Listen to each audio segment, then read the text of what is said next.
Salam sejahtera bagi kita semuanya. Semoga kita semua dalam keadaan sehat selalu. Harapan Bapak, anak-anak kami semuanya masih tetap semangat untuk mengikuti pelajaran pendidikan Pancasila dan kewarganegaraan. Untuk pertemuan kita hari ini, kita akan membahas materi bab ketiga, yaitu mengenai pengaruh kemajuan iptek terhadap Negara Kesatuan Republik Indonesia.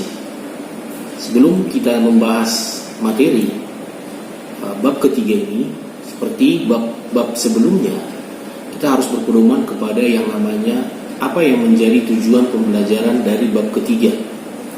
Ada beberapa tujuan pembelajaran dari materi yang bab ketiga. Yang pertama, menyikapi pengaruh kemajuan ilmu pengetahuan dan teknologi dengan tetap memegang nilai-nilai ketuhanan yang Maha Esa. 2. Bertanggung jawab dalam menyikapi pengaruh kemajuan ilmu pengetahuan dan teknologi dalam bingkai Bhinneka Tunggal Ika. 3. Mengidentifikasi pengaruh kemajuan ilmu pengetahuan dan teknologi terhadap negara dalam bingkai Bhinneka Tunggal Ika. Yang keempat, mempresentasikan hasil identifikasi pengaruh kemajuan ilmu pengetahuan dan teknologi terhadap negara dalam bingkai Bhinneka Tunggal Ika. A. Pengaruh kemajuan iptek terhadap Negara Kesatuan Republik Indonesia. Ilmu pengetahuan dan teknologi diartikan sebagai pengetahuan tentang suatu bidang yang tersusun secara bersistem tentang kepandaian manusia yang dapat diterapkan untuk menunjang dan memberi kenyamanan bagi kehidupan manusia. Menurut Horton dan Chester, ilmu pengetahuan itu adalah merupakan upaya pencarian pengetahuan yang dapat diuji berdasarkan prinsip-prinsip dan prosedur tertentu dengan menggunakan metode yang bertahap dan sistematis. Dalam sejarah pemikiran modern di Eropa, ada beberapa aliran yang membentuk pengetahuan manusia, yaitu aliran rasionalis, aliran empiris, dan gabungan keduanya. Menurut Denis Diderot, seorang filsuf Prancis, menyatakan bahwa teknologi adalah berbagai alat dan sistem yang bekerja sama untuk suatu tujuan yang sama. Teknologi selalu berjalan sesuai dengan ilmu pengetahuan, dan teknologi yang merupakan hasil dari pemanfaatan teori dan rumusan-rumusan ilmu pengetahuan dapat menjadi hal yang sangat berguna dalam kehidupan sehari-hari. Perkembangan teknologi dunia sebelum abad ke-20 antara lain sebagai berikut. 1. Sistem pertanian di Mesopotamia, mesin cetak Gutenberg, revolusi industri. Berikut sebagian perkembangan teknologi dunia pada abad ke-20 dan setelahnya. 1. Transistor.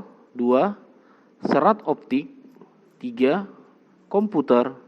4. Internet. Perkembangan iptek di Indonesia sebelum abad ke-20 yaitu 1. Di bidang pertanian dibuatnya terasering. 2. Di kelautan dibuatnya perahu layar.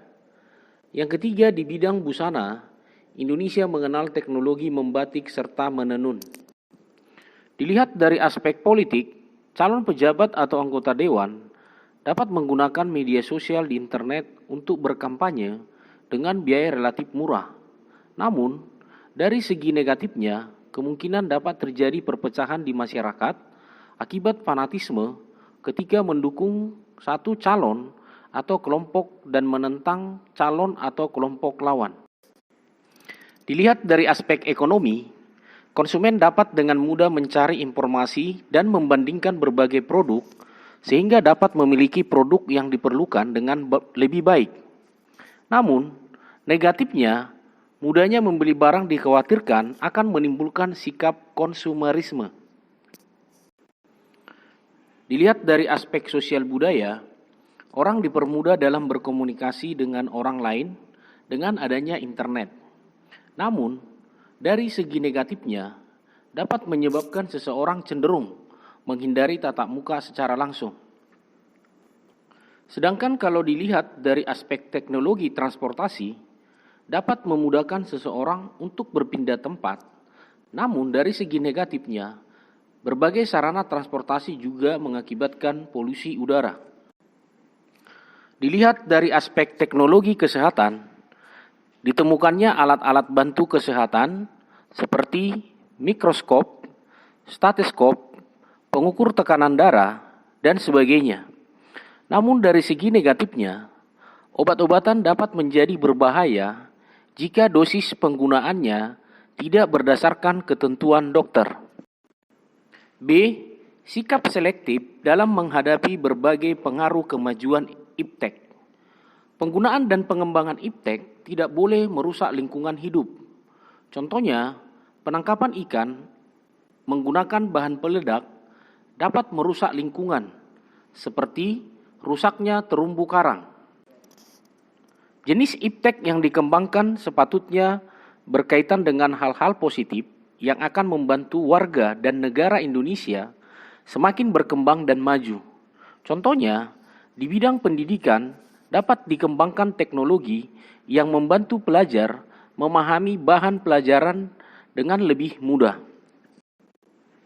Sikap selektif yang berpegang pada Pancasila dapat menjadi ciri khas bangsa Indonesia dari bangsa-bangsa lain di dunia, termasuk yang terkait dengan kemajuan iptek. Sikap selektif berdasarkan sila pertama mengarahkan bahwa setiap perkembangan iptek semata-mata karena karunia dari Tuhan yang Maha Esa.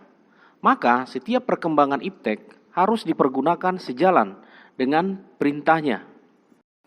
Sedangkan sikap selektif berdasarkan sila kedua ditujukan bahwa penggunaan iptek demi kesejahteraan seluruh bangsa Indonesia.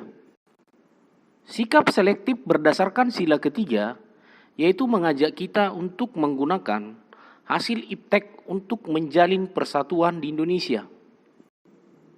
Sikap selektif berdasarkan sila keempat mengajak kita untuk ikut serta ambil bagian dalam tugas pemerintahan dengan menjadi pengawas segala bentuk pengembangan dan penggunaan iptek di Negara Kesatuan Republik Indonesia.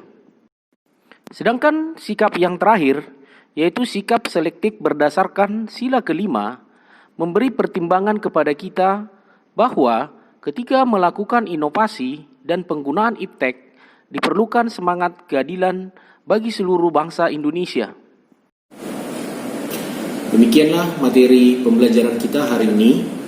Harapan Bapak, semoga apa yang Bapak sampaikan, apa yang kita pelajari hari ini dapat bermanfaat, khususnya untuk siswa-siswa kami, untuk mengulang materi yang Bapak sampaikan, supaya nanti waktu kita ujian, anak-anak kami bisa menjawab soal-soal dari materi bab ketiga ini.